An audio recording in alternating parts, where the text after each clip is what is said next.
உட்கார்ந்திருந்தல ஜெபிக்கும் பொழுது தேவனே சுத்த இருதயத்தை எனக்கு தாரும், எனக்கு சுத்த இருதயத்தை தாரும். நீ கேட்டுட்டே இருக்கணும். அப்ப உடைய சுத்த இருதயம் எனக்கு வேணும். எத்தனை பேர் கேக்குறீங்க? அந்த பரிசுத்த ஆவி எனக்கு வேணும். ஹல்லேலூயா. நீ காற்று வழியில நான் நடக்கணும். உன்னுடைய போதனை, நீ சொல்ற போதனை நான் செய்யணும். ஹல்லேலூயா. எத்தனை பேர் கேக்குறீங்க?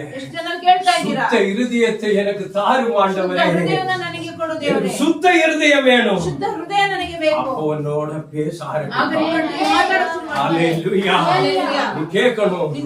சும்மா இருக்கும் போதெல்லாம் ஒரு 10 மினிட் ஆண்டவரே அப்பா சுத்த இதயத்தை எனக்கு தாரும். கேட்க கேட்க கேட்க உன்னுடைய மாம்சம் அழிஞ்சிரும்.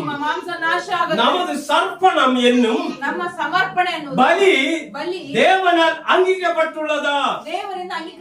இது செத்தாதான் நம்முடைய சர்ப்பணம், நம்மள முழுசா ஆண்டவருக்கு நீ கொடுத்திருக்கிறியா? அது ஆண்டவர் அங்கீகரிக்கணும். அல்லேலூயா. ஆவியானவர் சபைக்கு சொல்றோம், காதுள்ளவன் கேட்க கடான் என்றது. அல்லேலூயா. நீ ஜெபிக்கிற ஜெபம், உன்னுடைய ஆராதனை, நீ ஒரு ஆளுக்கு தேவ வார்த்தை சொல்கிறது, அவர் அங்கீகரிக்கணும். அவருடைய சித்தத்தின்படி இருக்கணும். நம்ம மாம்சம் வெளிப்படக்கூடாது, அது சாகணும்.